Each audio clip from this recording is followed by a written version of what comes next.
you're a business owner struggling with software that's slowing down your business and profitability, stay with me. I want to give you the first few steps that you need to take to diagnose your software and to get it fixed so that you can have a business system that actually helps you become more profitable and your business to run more efficiently. My name is Jake Haynes. I co-founded a company called Pilot West Studios that specifically helps non-technical business owners and operators build software tangibly helps their business run more efficiently. And here's some things that I've run into in talking to business owners on a daily basis that you can avoid to help fix your business software. One of our best clients owns 2 businesses. She's a genius business person and she's built her companies from the ground floor. But there was something continually eating at her operations and profits. The custom software she was using to run her business was 30 plus years old. Half of it didn't work anymore, and the staff was spending 3 to 4 hours per day on workarounds and manual entry just for them to be able to do their job. For years, she knew she had a problem. She would open up Google and search for software developers only to feel overwhelmed and completely lost. She didn't know the technical jargon of what was real, what was legitimate, and the quotes were all over the place because it's easy to get taken advantage of because many people do.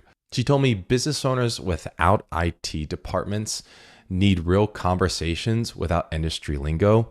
And she's completely correct. In fact, that's your superpower to ensure that you actually are able to build software that affects your business tangibly. Here's what most business owners get wrong. They think they need to become a tech expert to be able to solve their software problems, but they don't. I see it all the time.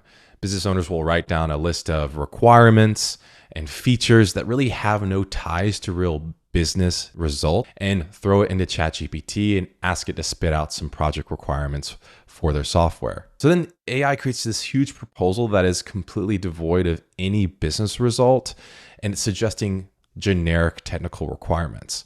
Now, developers can see through this, and this does the opposite of what you think it does. This makes you look more disconnected and lost than informed because AI doesn't understand your business, you do. What you need to become an expert at instead is becoming an expert at articulating your business and your problems because that's your superpower. That's what will get you the right solution that actually transforms your business. Because most projects fail not because of bad code, but it's because of misaligned goals. The business owner oftentimes doesn't do a good job of articulating what the real business result is. And then the developer builds something that they think that they need subjectively, but it's not actually what you need. So here's exactly how to fix this in 3 steps. 1, list the specific problems that your software is causing you. So don't just say our reporting is slow.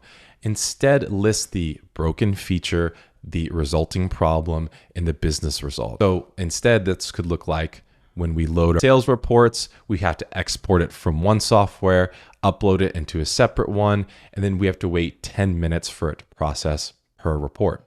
That is a real situation, a real issue that we ran into with our clients. And if you're running reports once per day, 5 times a week, that's almost an hour spent of just waiting for a report to load.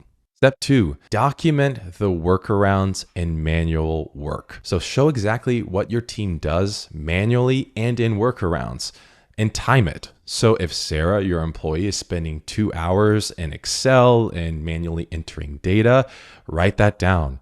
If the software is creating friction around your customers buying and it's actually affecting revenue, write that down. And then step 3, calculate the costs from those inefficiencies. And here's why. Software seems expensive to any business owner who doesn't tangibly understand what the net result is. Let's say your project is $150,000. That's expensive to most business owners unless this is a 7-figure problem. This has to be a need, not a want. And the only way to define what is the true cost of what you can afford to build software around, you have to then understand what is the problems that you have in your business actually costing you over a 10 or 15 or 20 year life cycle, which is the life cycle of the software. So let's say you're losing, Sarah, your employee's losing $500 per week in inefficiencies. Well, that's $260,000 over the course of a decade, over the course of the software potentially. And as you define the cost and the potential ROI, there's really three buckets that I've defined. One is missed productivity, meaning you're paying an employee to do something manually that could be automated. Two, there's missed revenue, meaning the software is actively creating a loss in revenue. And three, time spent on manual operations that could be spent generating more revenue. That means that inefficiencies can oftentimes be doubly expensive. It can be expensive because you're paying someone to do a job that could be completely automated.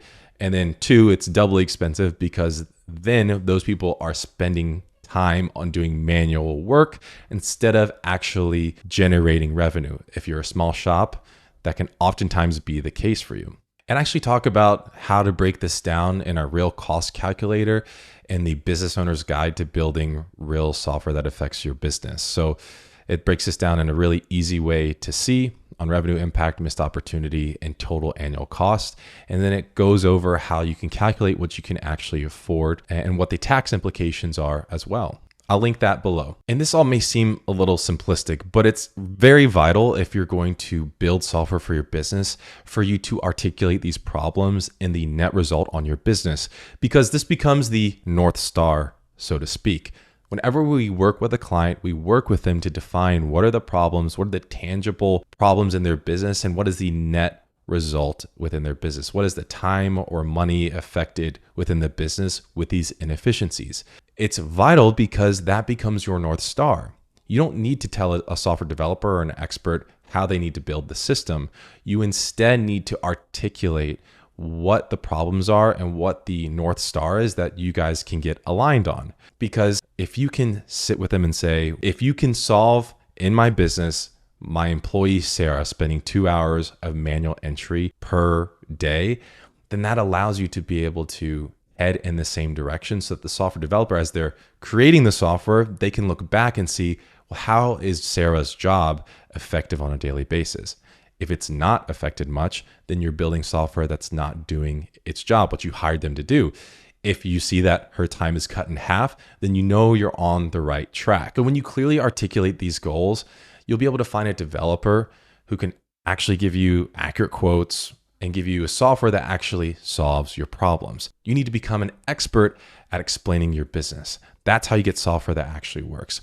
And if this helps you, you can download the Business Owner's Guide to Building Profitable Business Software in a link below.